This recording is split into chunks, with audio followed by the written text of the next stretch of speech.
Welcome, everybody. Welcome, welcome, welcome. This is Playtime, Radio568.com. We're also on Twitter at Radio568JJ. You're invited to comment on whatever we're doing now, and what the heck are we doing now? We're broadcasting usually out of John Jay College, and today we're going to be broadcasting right now, this evening, on a snowy evening. We're broadcasting from the Windermere Hotel on the Upper West Side of New York City. It's February 21st, Saturday night, 7:30 Eastern Standard Time. This is an experiment in Playtime in which we are going to have a conversation here with Paul, Paula, Becky, and Alan. We're sitting here at our table in our apartment in Windermere Hotel. We've just had dinner. We had a delicious salad, and we used a carmine dressing on the salad. A Caesar salad. No, wait a minute. I'll put you on. What mic? You're on one. Go on, Beck. Caesar salad. Caesar, a little louder. Chicken Caesar salad. Okay, and we've three of us have had martinis. We won't say Paul which and I three. are drinking some Malbec wine. Paula is not drinking. Well, now. There you go. And we're going to continue to drink. And You this is an gave it away. experiment in a conversation. To me, what's the most interesting part of life, besides maybe sex, which is not really interesting, it's just kind of fun. But that's a conversation, too. Yeah. The most interesting thing in life is conversations. It's an intense conversation. It's a physical conversation. You're right. There you go. So we're here with Paul and Paula Rubin and my beautiful wife, Rebecca Winson. And I want to introduce them. Paul and Paula are Emmy Award-winning, Grammy. Please. And Paul's he's gonna correct me. And they're audio producers and book producers of audio books. And so I'd like you to introduce yourselves, Paul and Paula. So Paul, why don't you go first? My name is Paul Rubin. I am primarily an audiobook producer and director, and have won a couple of Grammy Awards, but also a film devotee, and also particularly enjoyed the film that we're going to talk about tonight. And I'm looking forward to figuring out with everybody what this film means to us. Right. And then the film, of course, is Mr. Turner by one of the greatest film directors alive today, Mike Leigh, which he's not really recognized. Paula. Hi. Hi, Alan. Hi, Paula. Can you hear me? I can. I'll push you up a little bit. Okay. I'm Paula Parker, and I too am an audiobook producer, director. I'm married to Paul Rubin, which I think Alan. I don't know if I said that. Paul and Paula. It gets worse. Do you know every time? It's like I'll say it's like we have these friends named Paul and Paula, and they'll go Paul and Paula. It's like, you know, They think it's except if they're kind of like, you know, like 18, then they don't know the reference. No. Is there a reference? Well, there's the song. I don't know who's saying Paul and Paula. Paula, take it away. Paul and Paula sang Paul and Paula. That's right, Paul and Paula saying. I mean, if you know, back in the day when I was at a party, and we were introduced, the party drunk would say, "Did you cut a record of '58?" And of course, I would say no. If I did, we probably wouldn't be at this party right now. But anyway, back to me. What? Give us the first few lines of Paul and Paula. Hey, Paula. I want to marry you. I'm gonna marry you. Hey, Paul. I want to marry you too. Forget. Oh my! Yeah, but I that's how it can't started. believe it. And what was who were the singers? Paul and Paula. Paul and Paula, right? Yeah, yeah. So anyway, well, we're here after having a delicious dinner. We're at Alan and Rebecca's beautiful apartment table, gorgeous wooden table. Thank you. Dining table that we've had the lovely dinners at, and yeah, we're going to discuss Mr. Turner by Mike Leigh, about the painter J.M.W. Turner, Right. and Right. very, very much looking forward to it. Great. Thanks for inviting me, Alan. Hey, look, this is an experiment in conversating, as some of my students would say, conversating over the radio, and we'll see how it goes. Becky. Yes. Well, I'm the real person. I'm a Montessori teacher, and my husband has a doctorate, in which Mike Leigh was part of the dissertation, the discussion of Mike Leigh films. And because I'm a doctor, I am not a real person. Exactly. As a doctor, I pretend to be a real person, Not very well. but my wife is the real person. I am. And Paul and Paula are just extraordinary people. They're not real people. I'm sorry. I'm the real person, and I will represent the real people tonight. That's all I'm going to say right now. I mean, you are a real person who happens to really like and know a lot about film. Well, okay. Truth be told, More than me, actually. I have a film and TV degree from NYU, but That's a big deal. I wasn't a good student. I don't believe that. No, Not in critique. Becky you were a great student. Yeah. What she would do was I was a producer. she would contact the people that knew more than she would. I wish my students would do this. Well, that's how to do it. Contact the did. people that knew more than she would, take did. them out to lunch. I did. And say, give me a tutorial Teach me. on, editing. Teach me about this. Yeah, I did. On the Steinbeck. I did. On the Stein, what was it called? The Steinbeck. No, I don't know what it was called. The It was Stein. a long time ago. Yeah, whatever the thing they used to edit. It with. wasn't a Steinbeck, but something. Steinbeck is the writer. Yeah. It'll come Yeah. to me. The Steinbrenner. I've already had a martini, so yeah, I don't remember Stein. that stuff. Stein piano. It was a great editing Steinway. system. The Steinway. Yeah. Yeah. Anyway, this is right. Radio 568. We're broadcasting again from the Windermere Hotel. It's February 21st, and it's in the evening, and it snowed today, and we can be contacted if anyone knows our messaging. Please contact us. Let us know you're listening, and we're also on Twitter at Radio568JJ, and we're going to talk about Mr. Turner and Mike Leigh. But before we get to that, what else can we talk about before we get to Mr. Turner? We were just talking about Thule's wedding. Yes. Well, you should say who Thule is so everyone can know. Everyone knows who Thule is. Well, Are there some people in the world don't know who Thule Well, is? just in case. Let them know. Thule is the most magnificent young lady, well, next to Liana, who's also a magnificent young lady. Paul, you're just looking at me. You're not saying anything. I know, he's mute. I need some support here. I've been telling everyone that you're a funny guy, and so far there's been no proof of Listen, Thule is our daughter. That's it. Thule Winson is our daughter, and she and Kren Castro are getting married at some future not too distant point, we hope. But most importantly, sorry, that was ugly. Most importantly, they will probably have children, and then we will. No, wait. Okay, no, don't say it. They're not going to have children. They're going to have grandchildren. Well, ours. They don't. They think they're having their own children. They don't know that they're having our they're having grandchildren. grandchildren. Yeah. Or great children. Whatever. Our great children. Yeah. Well, anyway, that's who Thule is. If you're there, tell us how embarrassed you are at this moment. Alan, And you then know, Liana is Paul and Paula's daughter-in-law. Leanna. Liana. Anna, please. Sorry. What are you going to do with him? I know. I've got a lot on my mind. actually, I think it's a combination. Well, actually, that was a John Sayles film about the time that she was born or maybe conceived. Was Leanna by Oh, John. really? Mm-hmm. Oh. But I think that it's a combination, initial wise, of her of her father's mother, whose name was Lottie, and her. I have an aunt named Lottie. Mm-hmm. Yeah, I had an Wow. aunt, I didn't know a that. very wealthy aunt named Wow. Lottie. Yeah. And her mother's mother, whose name is Annie Katz, from Race, Germany. Race on the Rhine. Lottie Annie.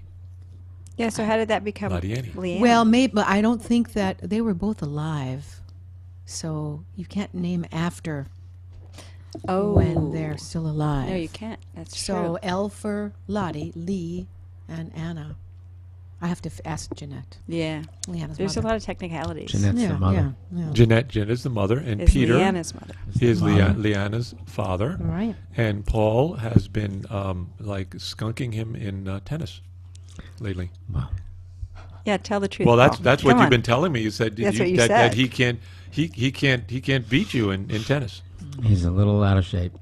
You know, he might be listening. I doubt it. Might though. be. I don't think he is. I doubt it. I doubt it. Don't worry. Yeah, I You can. apologize for these mics. They're No. popping. Oh up. no, this is they? fun. But Al, before we begin talking about Mr. Turner, Yeah, you yeah. are a doctor of film, and Yeah. you really understand how to look at a film. Right. I And- also do proctology too. You do, but Oh, that's but it might disgusting. be helpful if you talked a little bit about how you Yes. How how you you- approach. I'm sorry about the mic. how you Approach watching a film. approach watching a film. How you approach Yeah, looking at a yeah, film. That would be especially a helpful. film that you could argue is literary yeah. Yeah. as opposed to commercial. Well, a commercial film, Oh, I watch it from a different point of view, more from a kind of a. I try to watch it technically and editing and kind of like, what are they doing? It's very hard because I find I kind of get lost in the fantasy of it, and I just go like Becky says, I go along for the ride of it. Mm-hmm. But a film that is by Leigh or Truffaut or Michelangelo Antonioni or How about You're Tony putting Richardson? Mike Leigh in a Tony great. Richardson Maybe. is Great he's group on the people. edge of that. I don't know that he's an artist at the level of a Leigh. But what's the difference between generally speaking between a film by Mike Leigh and a film that we would argue is just a commercial film? Yeah. What's the difference? Well, I'm More entertaining. Aesthetically, what's I'll the bring More up a really good entertaining. point here. Have you seen Birdman? no. Not. Well, do you know Inarritu? Do you know his work? Babel, and you don't know Inuatu. however you say his name, Inarritu. Inuatu. Inarritu. You know the director I'm talking about. No, I don't. He's a Spanish director. His name is Alfredo Inarritu, something like that. Well, It's not. they talk about Birdman, and I should give it, let you watch it, because he does Yes, you should. Yeah, you this. should. He does really long takes, I heard and about which that. is very difficult, as I understand, and especially for the actors working in ensemble. It's almost like doing this long take, being followed. They have to work harder. They have to work more as an ensemble. And this ensemble in Birdman won the SAG Award for ensemble is because the takes were, I don't know how long they were. But, and I think that it's harder to make a movie like that, as I understand. And so they But that's think, technique. yes. What about content? Well, no, the content is good too. It's about this superhero actor who has lost his way, sort of like Michael Keaton actually, and he produces a Broadway play to get his chops back and show everybody who he is. Like Tony Danza. Well, yeah, now the great Who talent. Paul Tony worked Danza. with Well, Tony he Danza is. once or twice. He is. Well, we could. I mean, we But- could like pull back from Mike Leigh in this question of like what makes a great film and how do you watch a film. I think that's an important question. Okay, so to all the people that you met, but I'd like to stick with this Yeah. question yeah. of like how do you watch a film? Right. I think most people watch a film, and I know Paul has an answer for this. And by the way, we have this Malbec here on the table, and it needs to be opened. I'll get there it. is an opener right there I got it. by Paula. No, Paula can see. It's right there. It's No, right but there. I want to get a drink. And because I know Paul's wine I'll get it. glass is empty. If you're listening, and you want to drink what we're drinking this Cahors Malbec, which is really good. It's a $10 bottle of wine. If you go to certain places, it's sometimes $9, and it's really, really good. Though not always good. Sometimes some years it's not so good. No. Some years it's really, really good. Paul, I mean, maybe I could throw this back to you as to, what is the difference between, an American film that makes a lot of money and it's seen by millions and jillions of people, and well, I know you were asking about how do you watch a film commercial like that. versus literary films. Yeah, go on. You take it.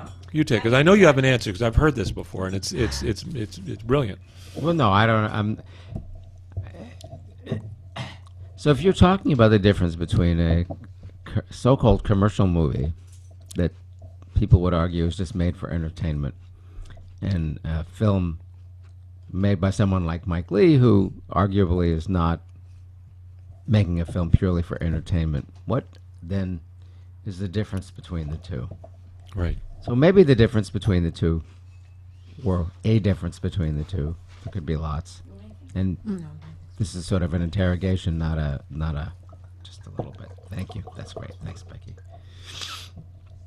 Is that Thank you. Becky is pouring the. Is that- Malbec. in a commercial film, the viewer is never going to be really uncomfortable with the content or the form. And they're not Because uncomfortable because they know They already know it. basically what's going to happen. That's right. Because it is so damned fucking conventional. Well, I'll essentially agree with that. I won't use damned and fucking, but I will say that the operative word is you just did. conventional. Once you understand the convention, I agree with you, Paul. by definition, you already know what's going to happen. And it's very comfortable. It's not It's damn. comfortable. So in a film that you could argue is not conventional, may discomfort you, may compel you to feel differently, think differently. May put you to sleep. What? I'm That's just right. suggesting That's right. it We may saw put you to sleep. a brilliant Yeah. Polish film. No. She said it may put you to sleep. May I'm put you sorry. to sleep. She's right. Yeah. Becky's right. I agree with that. It doesn't mean it. That's why I've stayed away from using the word good or wonderful Do or you know fabulous. who you look like sitting there, Becky? Patricia Callenber. When she goes, when she does like, look a little oh like my that. God, Patricia This Callenber is an actress, actress. Yeah, I'm Broadway sure she's actress. gorgeous, right? Yes, Yeah. Okay, yes. thank you. Right. Actually, Yep. you, yeah. when you do that, you look just like her. Here you go. So no, I don't think the issue is necessarily Maybe she'll play me 'cause anecdotal, I'm a real meaning you person. might or might not like something. You might fall asleep. You might stay awake. But the larger issue, I think, is that a non-commercial film by someone like Mike Leigh is not concerned with the audience to the degree that the audience is comfortable or will feel good or will walk out of the movie thinking, oh, I'm so happy I saw that. Paula, That's just simply not the issue for Mike Leigh. I don't think Mike Leigh, I can't get into his head, I don't think Mike Leigh cares one way or the other whether the viewer is comforted by anything. No, in fact, I think he wants to make the viewer uncomfortable. Well, I ultimately I think he does too, although I don't think he just doesn't care. So, for example, in the film that we're talking about, Mr. Turner. Yes. Yeah. Okay. Let's go to Mr. Turner. Yeah, there's no plot, and in most commercial films, and most films that you could argue are Go on. I'm playing a little Mr. Turner music I in like the background. It. I like it. In the Suddenly I background feel to your. differently. No, well, go with it. Go with it, man. Do you Now feel I feel- uncomfortable? like the actor in me. Go ahead. Go with it. Go for it. Go with it. Suddenly I feel. Follow the thought. Follow Go the with it, thought. Stanley. It's not a thought; it's a feeling. I feel His music is pretty amazing. Is pretty evocative of what he wants, but it's not obvious. The music is Right. great. But I think what I'm saying essentially is that in most commercial films, plot is an important part of the prescription. And so plot is something that you can argue is perhaps important to... Yeah, I know the music is. I'll turn it off. That's I'll turn all it right. off. I go with everything. No, if you would ask, what is the plot of Mr. Turner? There is no plot. There really isn't a conventional No. There's not even a Hollywood plot. There's not even No, a but it's like non-conventional Mike plot. Leigh. It's There is slice no of plot. life. It's slice of life. And what I liked about this movie is that it took you through time without having to label it. In other words, it didn't say 10 years later, 15 years later. Oh, it didn't need to. You just went with his life. No, it wasn't a biopic, and I know this is kind of listed as a kind of like a biography of Turner. It's not. But you know what I'm saying. It's your attention wasn't called to the passage of time. You were able to look at it. It's almost in Leigh's films. It's almost like you're a voyeur. You know, you're looking in on his life, and the time just passes. And there you are in this stage. There you are in this stage. There you are. And I like that a great deal about it. Or maybe layer after layer of his life is kind of exposed. Yes, You know, as absolutely. like an onion that doesn't have any kind of a center to it, or maybe it does have a center. I mean, who knows? It's like you kind of get more and more of what's going on with him. You said that, you know, his life is. If you were to say one aspect of this film in which his life is exposed, what comes to your mind? Well, maybe we should give like a quick 1 minute Go ahead. description of what Mr. Turner is about. Go ahead, for those who haven't seen it. Yeah. Okay. You want to do that? You do it better Well, than me. well, I mean, Turner, and I don't know his full name, W-J-H-K-O-R. Murray. Murray I Turner. don't know if it's John or James, but it's Millord, not Mallard. Millord. But in the film, they said Mallard. No, she called him Millord.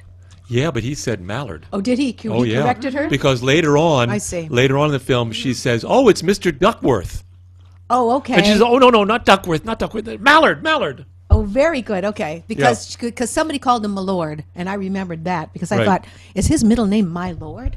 You know, I but think it's Mallard. It's J-M-W But William I Turner. mean, in 25 words or less, he's an artist. Yes, He's a famous artist. yes, English. He's well known. The play takes place roughly around 1820, 1820s. something Okay, like that. right. The movie. He's on the vanguard of British impressionism. He's painting when Constable's painting, Yeah. and when this guy named Hayden is painting Right. also, who you But may probably but not the have heard movie of. really is about his inner life, the life inside his head, I think. Yeah, In other words, the movie's not about the time. It's not a historical drama. It isn't really particularly. it isn't like Lust of Life. It's not like about No. Van Well, Gogh. it's No, not. It's no. not interested in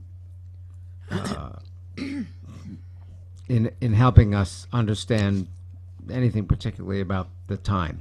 The movie is seen, I think, inside his head. Yeah. He has an affair with a kind of a pedestrian woman in another town, where he goes off to paint. to paint, or Southeast. do whatever he does. Southeast, whatever that place was Are you called. talking about Mrs. Baxter? The woman who His- runs his mistress, who he the- died. He died with. runs Yeah, the home. I think she's more important than your. I think so. Your I think it was the depicting first her. time. I think he was in love with her. Well, He felt love for okay, her, so let's talk about I it. think. She's just the woman who runs the how you call it, the hotel, The inn where he stays. Right.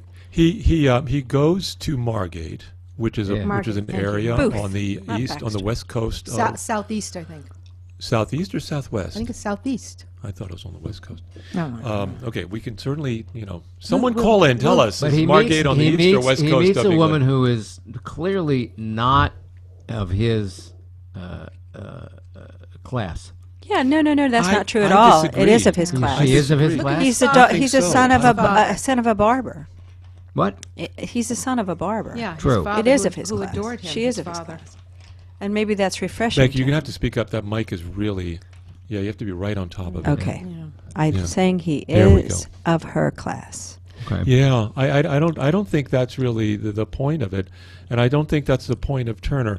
I see Turner kind of as Leigh.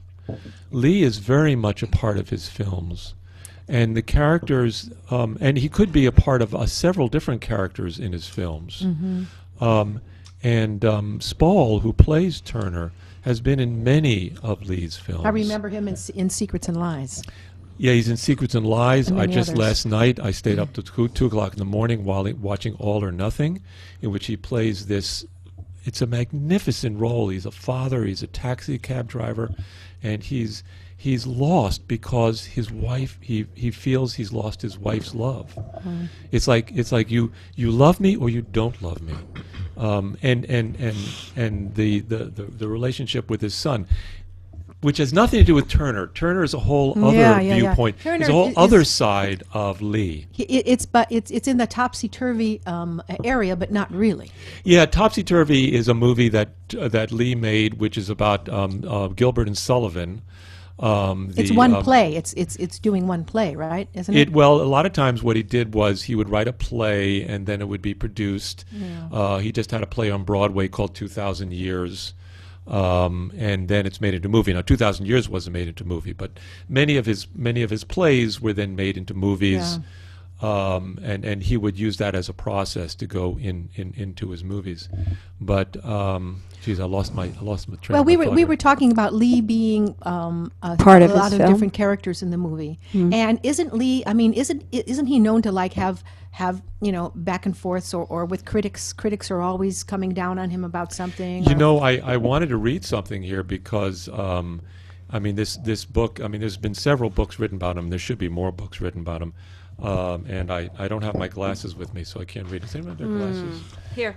Becky has. But I mean, I could summarize this. This comes from a study of him called "The Cinema of Mike Leigh: A Sense of the Real." Yeah. And that's Alan, here. really calling him a sense of the real. It kind of just gets to the kind of beginning of understanding of the brilliance of this artist. But I'll just read a little bit of what the beginning, chapter 1, the reception of Leigh's work, because he's not received as like the best director of all times. It says of the 16 full-length films Leigh has made so 16, far, that's a lot of it is movies. probably more now than when this was written. Yeah. It is true to say that Naked, 1993, and Secrets and Lies are the two for which he is best known, at least internationally. While many of the other films have their admirers, these two were particularly well received, especially at Cannes, where Naked was both the best director, and with David Thewlis, I think you'll remember David Thewlis's performance in Naked was, to say it was brilliant is not to say, is almost to undermine what it is. It was artistic. It was beyond what you would see in normal American films. It was a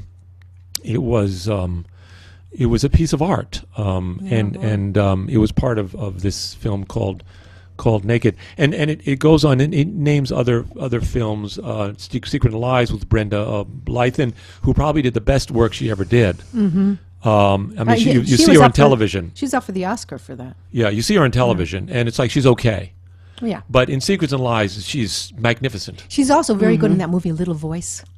Little Wait, Voice. oh, so Okay, good. Little Did you ever Voice is a see good that? film. Yeah, yeah. Yeah, yeah. Maybe that's another program. Yeah, yeah. But anyway, it goes on, yeah. it goes on to say in this little introduction here to this film about Mike Leigh as a real filmmaker, is that he's not really recognized. That if you go to the list of the best films of all times, what you find is mostly American films. You find Hollywood films. Right. You don't find these kinds of films. You may find French films. You may find the Italian films, the neo-realist films, but you don't find the British films. And I wonder why. And Mike Leigh, to me, is at least one of the top 10 filmmakers, at least living of our times. Michelangelo Antonioni is one. So, Is he living? Who else are they? It's Michelangelo Antonioni living. He did blow up, Explain right? to everybody Yes. why Mike Leigh is one of the top 10 great filmmakers of our time. What distinguishes him? Wow. Yeah. That's that's a thesis. Well, but what distinguishes him? Well, Like 5 things. Anything. The way he works on a film, Meaning? meaning unique. that he uses improv. You know, in Mr. Turner, there was a lot of improv. I read that there was a lot of Yeah, improv. see, I haven't read a lot about it. I assume that's the way he works. That's his process, and that he works with the actor. The script is original for the film. Yeah. He doesn't come in with a script. The script is created with not knowing where it's going to go, like a piece of art. That's scary. A piece of art. Yeah, it's very scary. It's working on a tightrope. It's not knowing. It's like you've got an idea. You get a group of actors together that you think are going to work. You then work with them for months. Where he gets the money. Well, one, his films are pretty cheap to make. He robs banks. Yeah, Yeah, but still, yeah. it doesn't matter. I mean, a crew's a crew's a crew. Well, you they're know what not I big mean? movie Right. stars Well, either. he You works have to with the admit. actors, and they improv. Yeah, Mike. You gotta stay on the mic. I'm just saying, they're not huge movie stars. No, they're not, and they want to I mean, work they're with great him. actors. They want to work with this guy, and they want to work through this process. And so they work for months improving first together with Mike Leigh. Mike Leigh visits with the actor, talks about the character. The character works a biography out, comes back and works with Mike Leigh. I mean, it's on and on and on. Very different than the American style filmmaking is done. So you Very you could argue that Mike Leigh is very interested in art. Process. well, right, but I mean in inhabiting character. in the art. Yes. Right. That's Yes, right, he's that's very right. he's in Can character we- and relationship. can- Am I allowed to, just because we talked about this Yeah, earlier? yeah. I found the film engrossing and Why? riveting. Well, I'll tell you later. I mean, I will tell you. Yeah.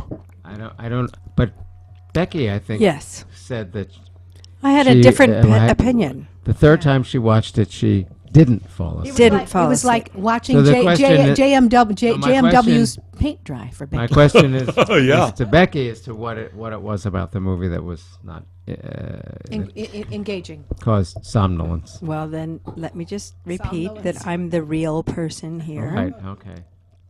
The real person who has grown up with this filmography that includes plots. And I have to say, though, I'm willing to go along with the plotless film if I care about the main character. I see. And I could care less About Timothy Spall. about Mr. Turner. However, Wow. I have to say that the star of this film for me was Dick Pope, was the cinematographer.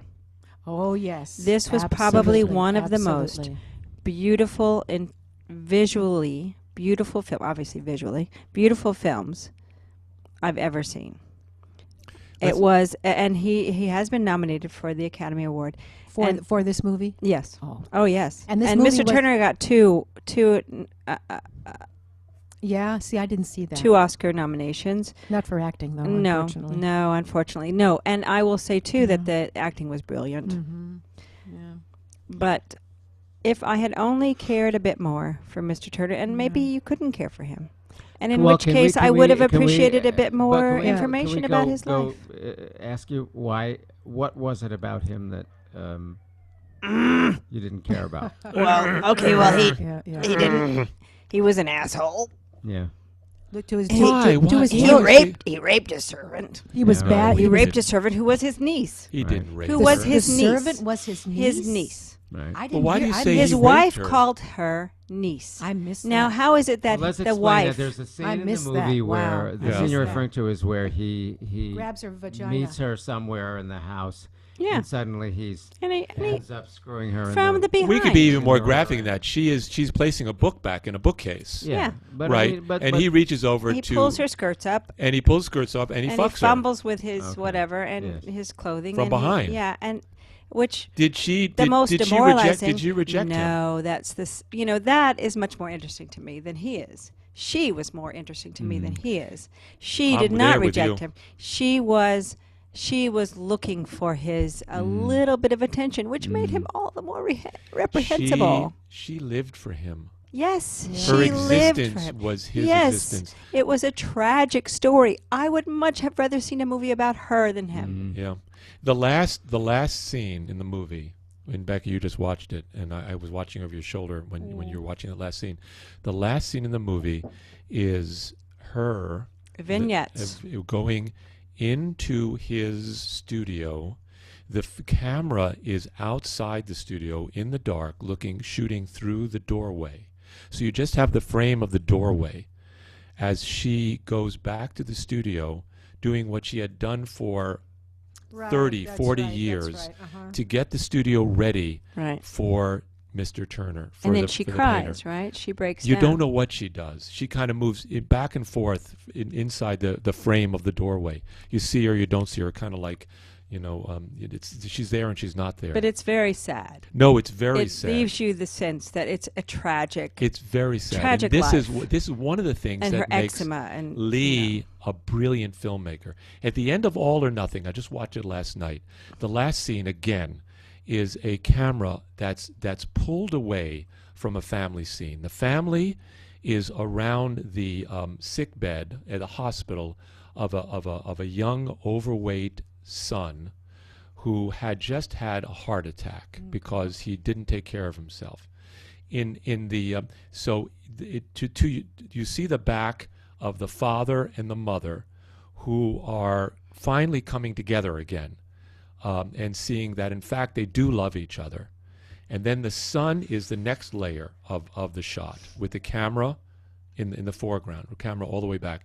Then the son is the next thing, and then between the two heads of the parents and over the prone body of the son is the overweight daughter, who is the lost person here in the film, and where the mother and the father have gotten back together again over the son who has had this tragic heart attack because he's overweight and he's a very sad person. He doesn't eat well.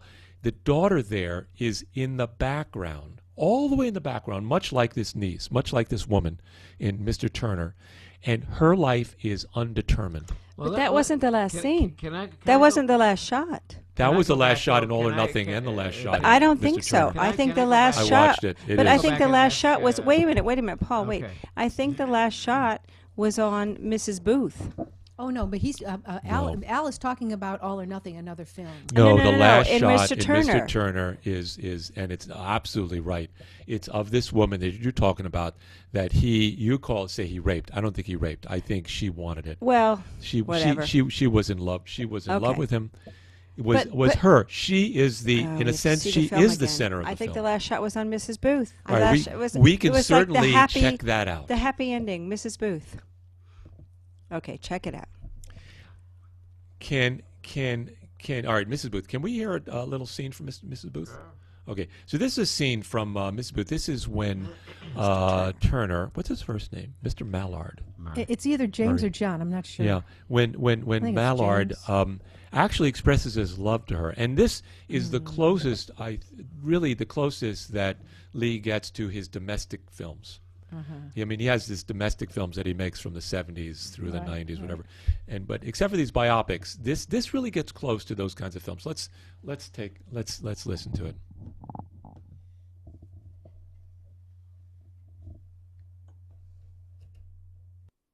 It's nice to have a bit of company for a change. So you had a good walk then? Weren't too chippy up there by Reculver?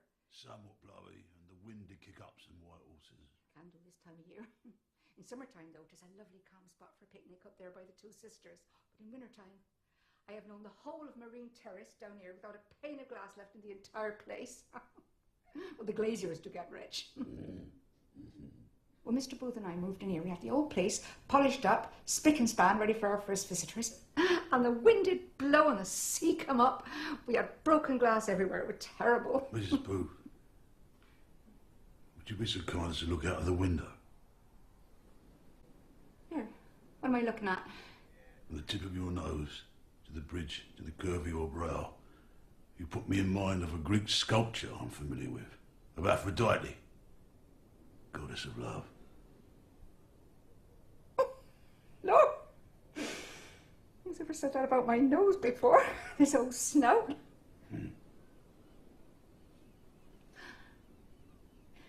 Truth to tell, my eyes aren't so good these days. So when I do look in the looking glass, I'd be glad I cannot see so well.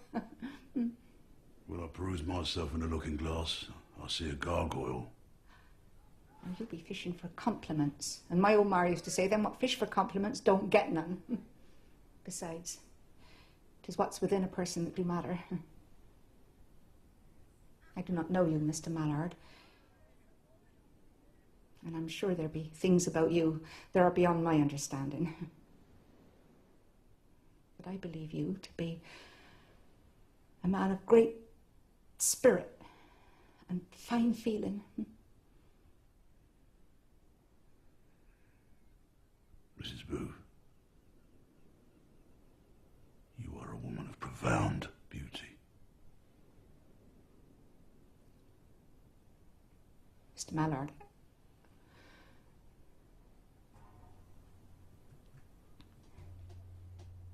I am lost for words. Okay, any comments about that? Comments about that? That was a beautifully performed scene.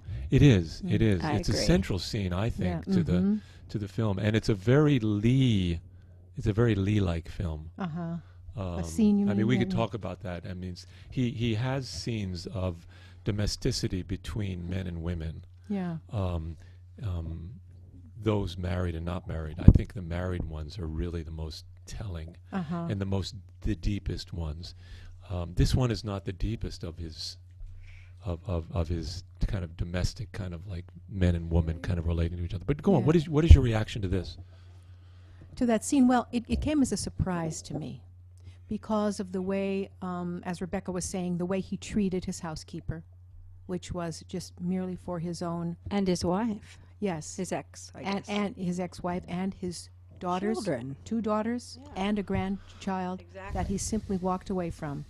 And he met this woman, and whatever was about her that he felt he probably never had before, he never allowed in this small situation where he was Context. painting, and small context, yeah, and the sky and the sea and whatever brought out in him. Then he put her there, and she brought that out in him as well. But I mean, Yeah. it was, before this, you just thought, well, who is this guy? It did redeem him to some degree. Yeah, I Yeah. have to say, Yeah. that relationship. yeah, I thought Paul, so. what do you take from this? I just took it at total face value. He, Your favorite expression these days, it is what it is, right? yeah, that he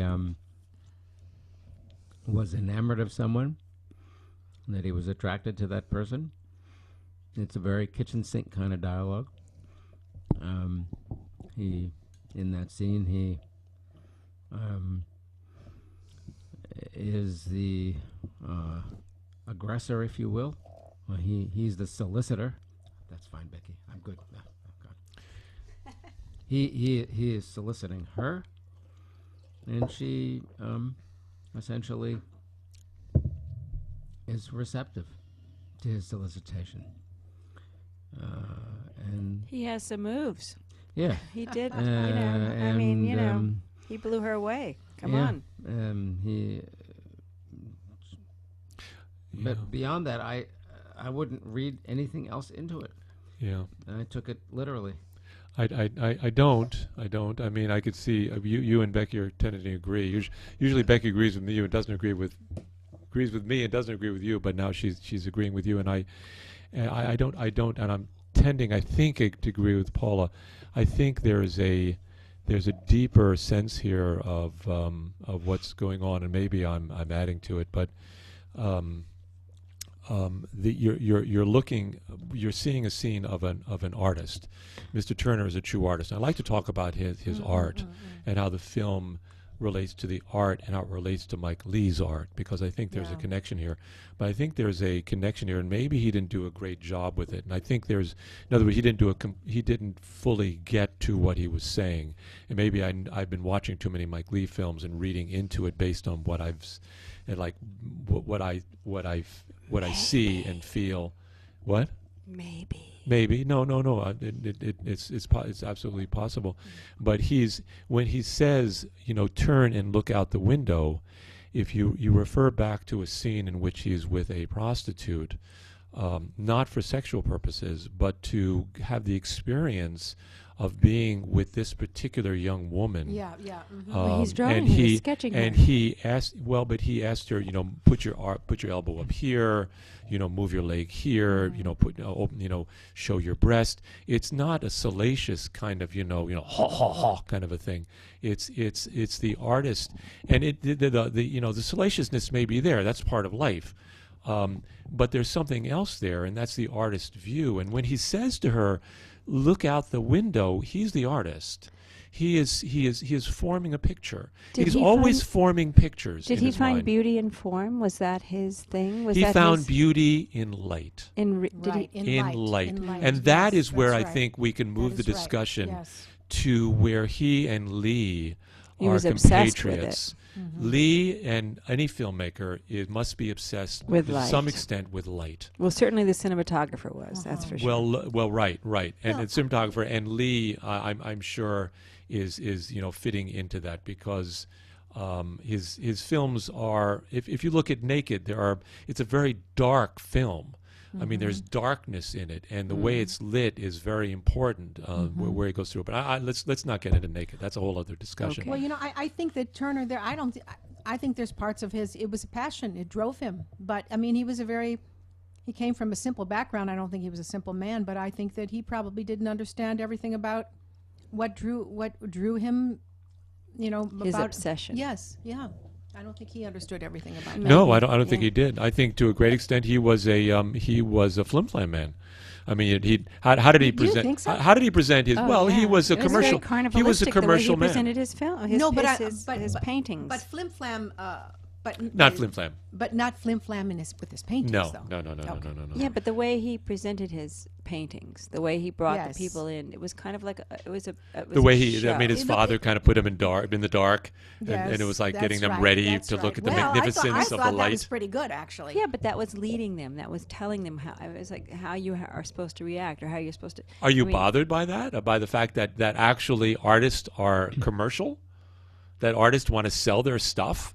I guess so. In a film where you're trying to tell the story of a man who is this artist. I think But what you're he- dealing with is convention. I think you're dealing with the idea that, films about artists, conventional films about artists, are about this highfalutin kind of look. This guy was a real guy. He was selling his art. It was about, he was an artist, but he also was selling his art.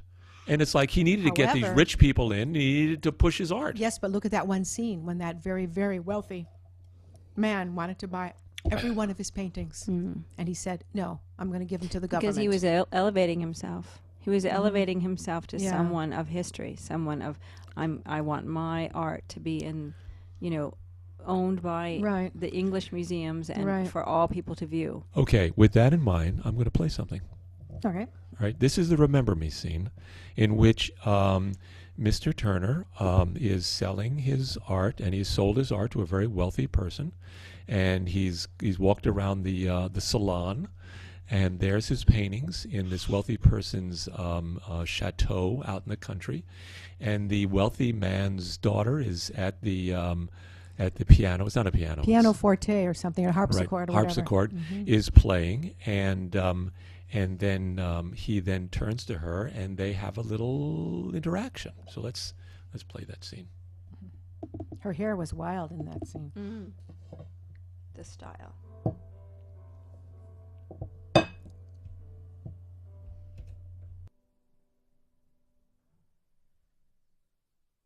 Exceedingly beautiful. You are too kind. Familiar with the melody, but Herr Beethoven. The Pathetique.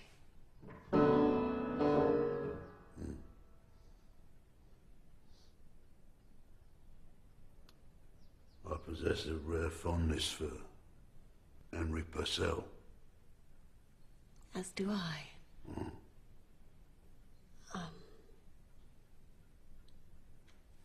Yes.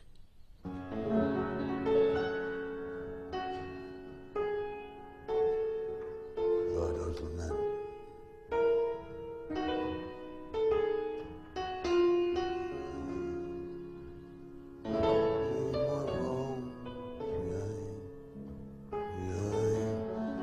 No soul Trouble. try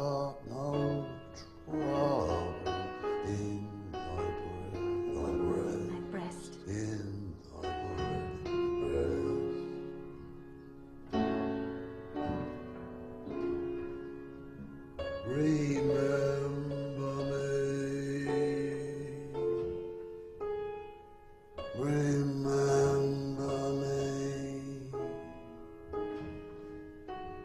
Forget my fate. Forget my fate. Remember me, but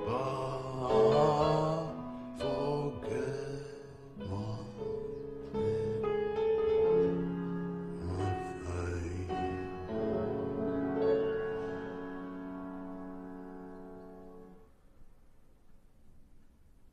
The song of lost love.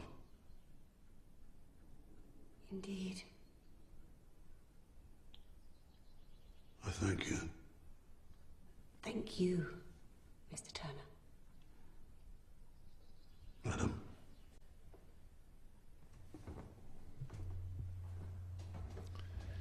And then he walks away from her. I'd like to comment. You see her one more time, but go ahead.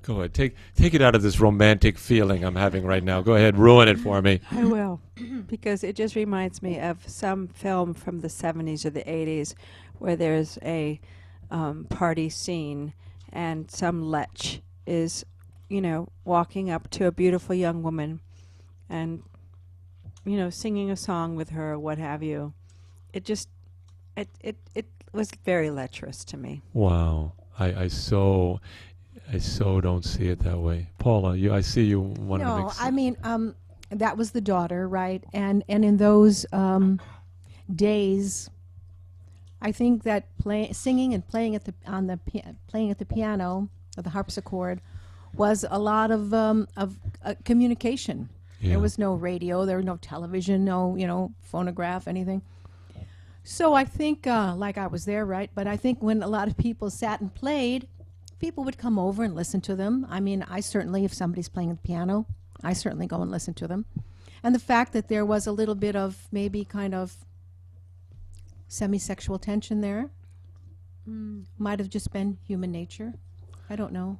I felt total honesty between those two people. Yeah. I felt like they really had really shared a moment. Paul, wouldn't you? Solve this, Paul. Well, I can't solve it. He seemed to be hyper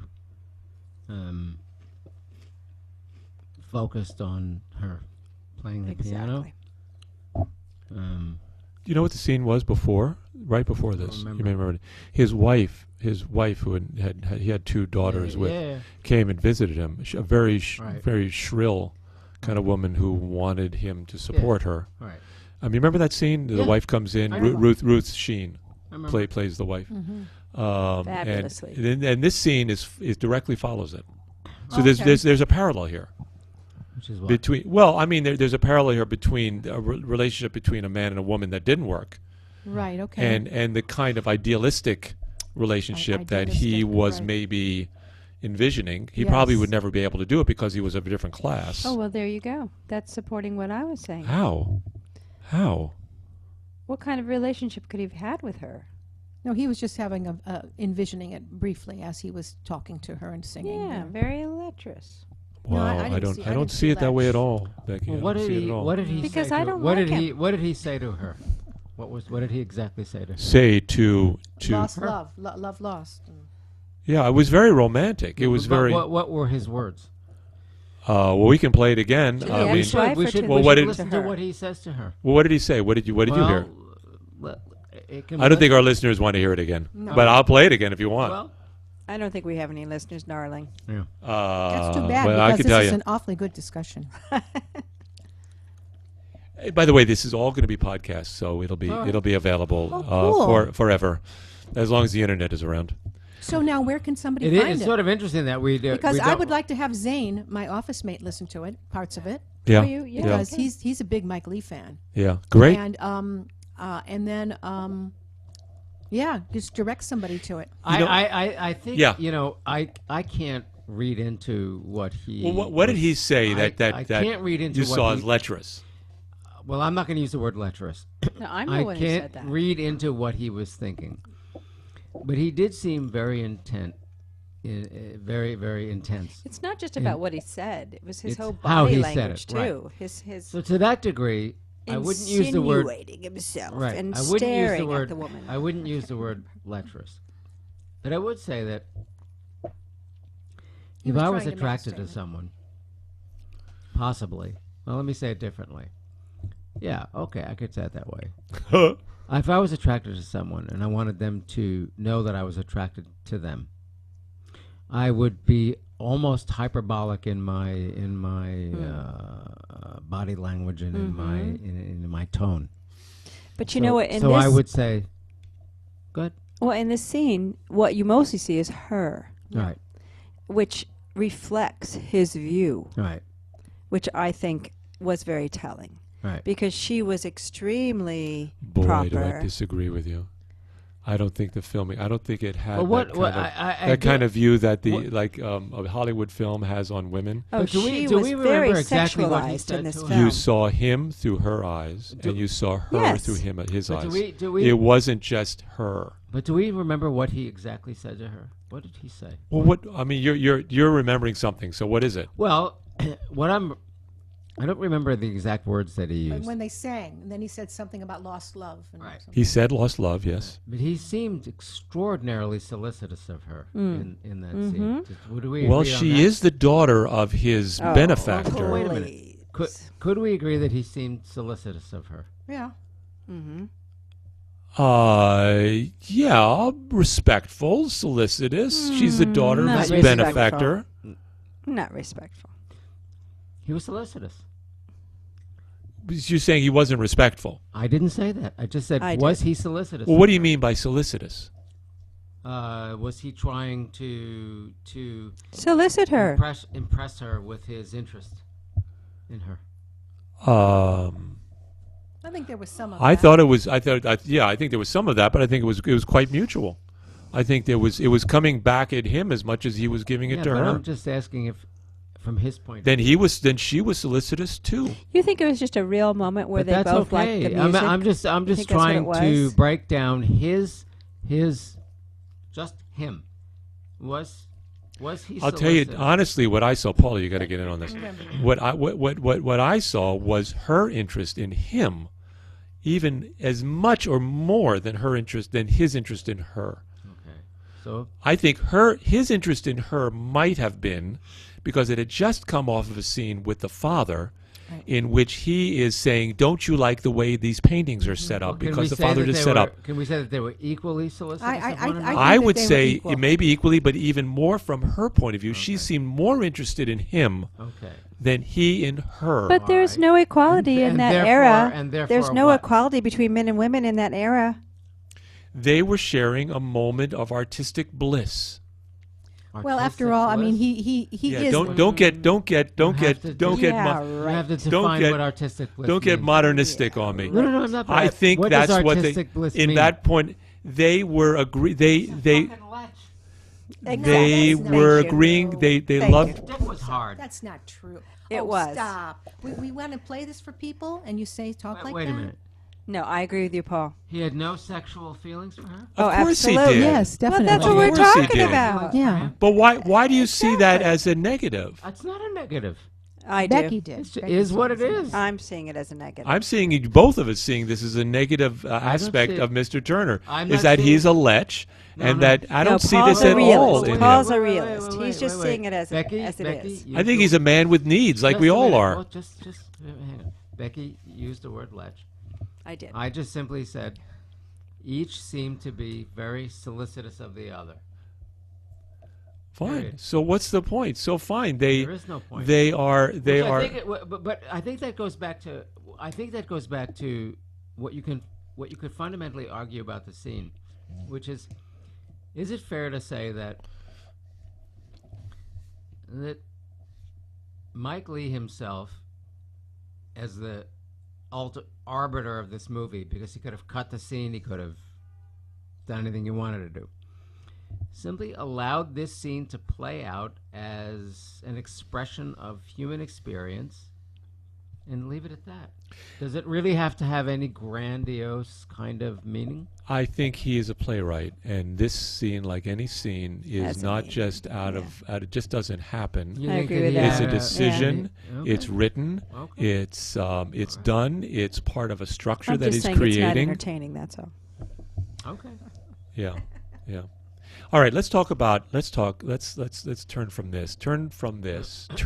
this to his relationship with his father, That which was was beautiful. an That was amazing thing. beautiful. And Leigh is very much into this idea of familial relationships. He doesn't deal so much, I have found. He found there's some child-mother relationships, but the child-father relationship is one that he doesn't really get into very much. That now maybe I don't have many references to go, but this is a scene in which, and I'm going to play this for everyone, is a scene in which the father, the professional barber, who's very proud of his expertise, first shaves the pig head, and then shaves his son. He does everything for his son. Right? He does everything for his son because does. he's so damn proud Yes. of his son. He loves his son so Devoted. much, and that he's made all or nothing. All or Nothing is about parental love of children, and many of these films are about parental love of children. So let's play this.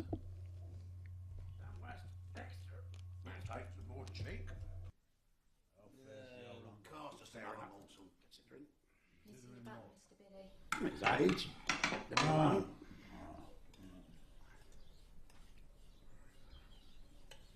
Here's the thing. He wants to arrange a family gathering.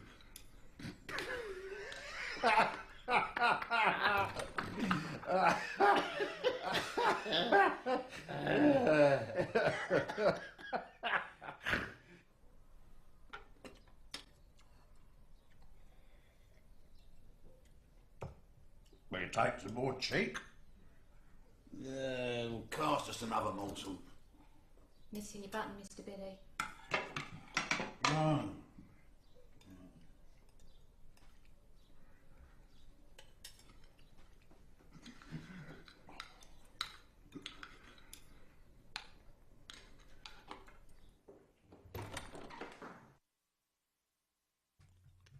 Sorry about that.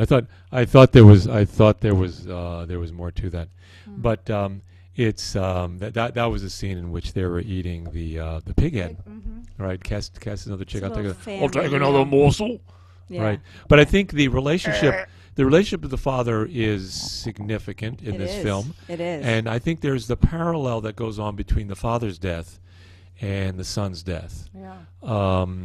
And can we talk about that? About the death of the son and the death of the father and then the son. I think that was the central relationship of the film. Oh yes, you're right. Yeah. Oh, yeah. Well, let's talk about it. The central relationship of the film is between a father and a son. And I loved when he went to get the paint for him. Yes. He would go get the paint, and he would, make sure that it was, just what he needed. He killed and- himself working for his son. Yes, yes. I mean, he got some kind of lung infestation. Yeah, he and, never stopped. No. I can't remember the death scene of the father. Yeah. I don't remember it. It was just in the bed, and the and the Yeah, son. that's right. That's right. But both of them at Right. the end, it's like there is the fear of death. Yeah. There is the casting away of death. I'm not going to die. And he made a joke. He was talking about the mother, and he made a joke, and then he talked about her in a very reverent way. Yeah, the And then bitch, and then he called her the bitch. It was, Right, it right. was- And they both laughed. And at the Yeah. end, they had a little joke together. The last moment was this: what is more close than having a joke with a friend? on your deathbed. Than like what I want. sharing a joke. That's what I want on my deathbed. I Sharing want a joke. Yeah. Share a Sharing a laugh with the person you feel closest to. What a way to die. Yeah. Right. Yeah. Yeah. Yeah, and the death of Turner also. It's like at first he does this thing. It's like go back and get another opinion. It's like give me another opinion. That I'm not going to accept that one. Yeah. Yeah. And I Yeah, don't it was- remember it was exactly funny. what happened at the end of his last moment, but it had a similar kind of quality of life within death that I think Leigh is struggling with in all his films. This idea of death, and how do we get on with our lives, knowing that we're going to die? Yeah. And his films, I think, are about are to some extent, that's another theme of his films, is this idea of and Leigh is an atheist. There's no doubt about that. Yeah. There's nothing, but yet Are all he's a his very characters firm. atheists? No, his characters aren't necessarily atheists. He is, but he is very much one of his philosophies. If there's a philosophy of Leigh, is that you get on with it. You do Paul. This is kind of yours too. You get on with it. It's Murray's. It's like you get on. You do the best you can with what you have, and stop the fucking complaining. We're all getting on with it, and be as positive about it. Now, so I want to talk about Hayden. Our last thing, let's talk about Hayden, which I think Hayden is kind of a key figure in this film, a real character, a real painter who had some talent, A real person. had some talent, Very- and very never old. and was very unhappy, and eventually killed himself. Oh, I didn't Did know he? that. Yeah, he committed suicide. He had a family, he had some success, but never enough success. He had a lot of children, it sounds like, and a lot of children who died. He's the one that needed the money, right? And he needed the money. Let's Yeah. play the scene where he needed the money. I'm going to play that scene. You said it, so let's play it.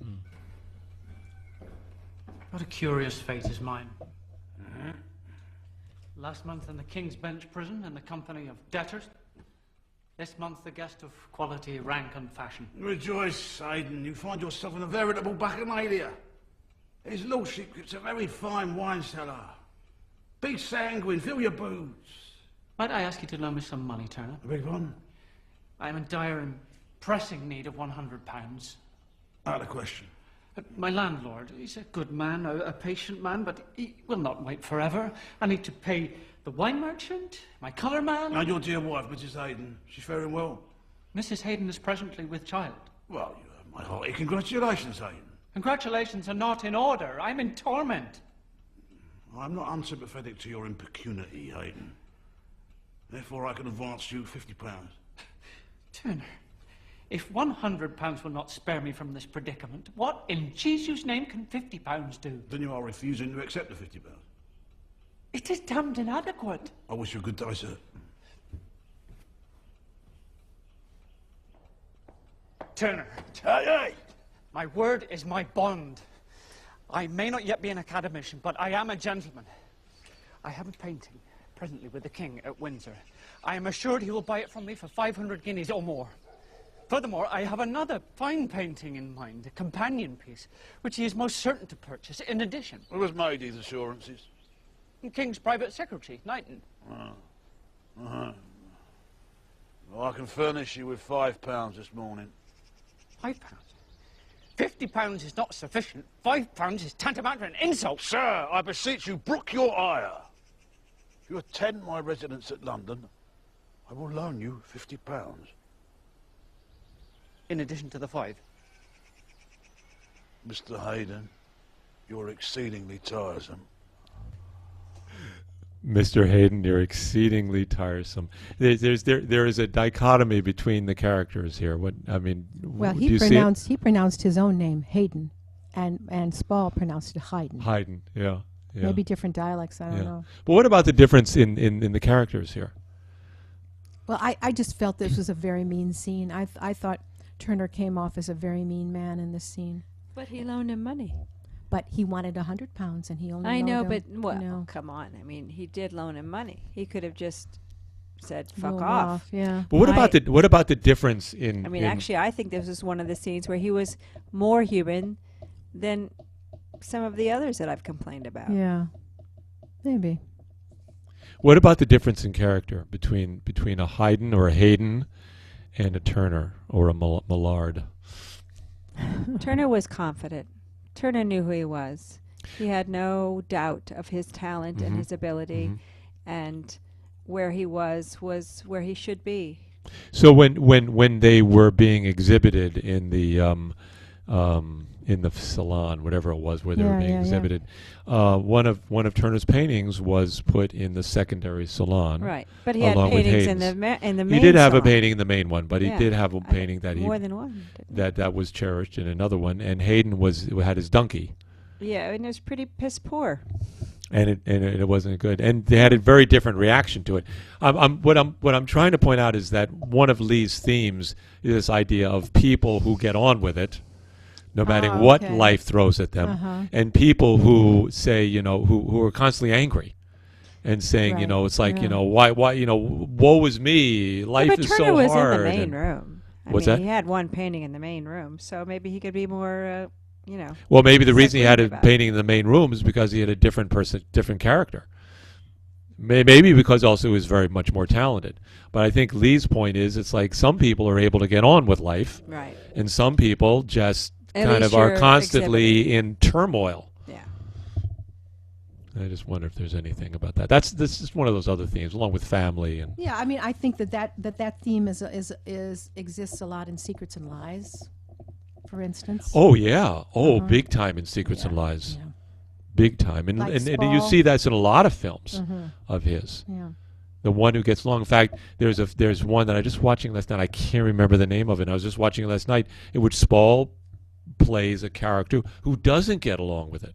He doesn't make the best of it. Yeah. And one of Leigh's is it seems like you're going to live, you're going to die. Make the best of it. Do the best you can with what you got. Yeah. Yeah. And that philosophy, I don't know. It seems to make sense. Oh yeah. Paul, go.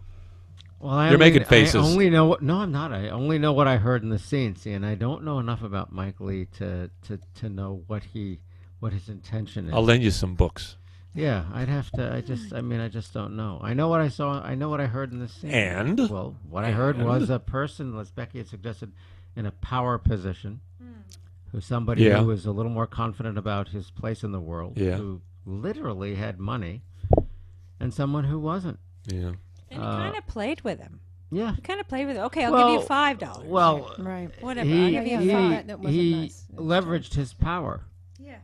He said to him, I'll give you $50. The other guy basically said, that's not enough. That's not going to do any good. For 100. I need 100. Yeah. And I think the implication, fair to say, is that the other guy knew that he could give him 100 if he wanted to. Right. But then he said, okay, you're not happy with the 50? I'll give you 5. Yeah. Yeah. Yeah. Yeah. Yeah, he was fucking with him. Well, right. He was leveraging his power and his authority. Well, Turner was a man. He was a man of his world. Well, yeah. He was a And so what that argues to me is that Reprehensible. Turner didn't have, at least in that scene, any particular ethos that drove him to help this guy in a way that the guy wanted it. Yeah, I think you're talking about a different film. Leigh doesn't make those films in which Well, wait, what you Wait, I'm not talking normally. about But wait it. a minute. I'm He's talking talking about what I the saw. Yeah, exactly. No, I'm talking This is about- that's what he saw. Telling you what I saw. This is what Leigh made because this is what Paul saw. I know, but I could see where in another film you would heroize the character and But make I'm him not. a little I'm better only than talking he about is, what or I worse saw in than he this is. movie. I think he's a very real person. He's just Who's that's a who he very is. real He was person? Turner a is real. jerk. They're all real. He wasn't. He was a jerk. Yeah, they're all real. Okay, he was a real jerk. What I like about Mike Leigh is that there's this sort of verisimilitude about people who are imperfect, who are not Absolutely. necessarily driven by a kind of somebody's fantasy about what good people and bad people are like. So at any given moment in time, we don't really know how Turner's going to act. And it really doesn't make any difference. Mike Leigh didn't. Turner never explained to anyone in the movie why he did what he did. Leigh never does. Right. Leigh So never therefore- explains why so let me people do what finish they that. do. So if he never explains it, if we then try to explain it, we are essentially gossiping about the movie. And we're putting our own we're, values. We're creating ourselves, right? Yeah. Right. So we Yeah. can do that if we want to. But for me, the what makes it art is that we can take it to some degree at face value. Here's an Maybe art, but it wasn't entertaining. well, that's fine too. I go with that. But you said you were. Paula, get on the mic so we can hear you. No, Becky said it wasn't entertaining, but I think that, Paul, you thought it was entertaining. Well, I wouldn't use the word entertaining, but I liked the movie a lot. But I like these things. I like this kind of verisimilitude, which I thought it was, and I didn't feel like I was being led anywhere. I didn't feel like I was being taken anywhere. I felt like I was being allowed to watch a kind of a slice of life, and to that degree, I was happy. But I've got to say, having watched Leigh many times, I'm no expert, and I've got an opinion, just like everyone else here has an opinion worth no more than anyone else's, is that Leigh has a certain point of view, and that he has a certain philosophy. I mean, he certainly does have a certain kind of leftist philosophy. Sure he does. It doesn't come out in this film, but it's not just a pure slice of life, and I don't even know what that means, because we're all coming at things with point of view. Like who well, we are. here's how I would define slice of life. Meaning, I would say that if you took a movie that, for example, that wasn't slice of life, you could create archetypal characters that we understand as the hooker with a heart of gold. Convention. Right. Or archetypal characters is how I would say it, but convention, that we conventionally understand. We understand the hooker with a heart of gold. We understand the person who's through me against the world. That's another archetype, another convention. We The understand real all those guy things. thrown into the mix. Right. Of Here, you unbelievable don't have that. circumstances. You don't have this kind of convention. You don't have this archetypal character.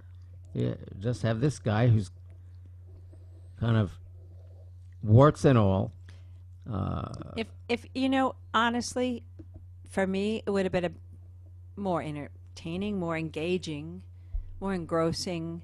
It would have brought me in more if I could understand why he was a jerk. Yeah. Because he seemed to have this devoted father, Yeah. this devoted niece. And he did. I mean, I guess I can understand why he divorced that woman. Mhm. That was easy to understand. Yeah. Yet to disavow his own children. I mean, it just. I have to say that I think on the people that I've met in my real life who are artists, who are really fine artists, really talented people, and I see them and I watch them and I see that they are completely self-centered, completely caught up in their own interests, and can think of no one but themselves. Everything when you have a conversation with them, it is only about themselves and what they do, their art. And you might look at their work and you might say, yes, this is beautiful. But as people, they are shallow and uninteresting. And I see that in Mr. Turner. I see someone who is, as a human, except for the love that he had for his father and maybe Mrs. Booth, shallow and uninteresting. Oh, totally.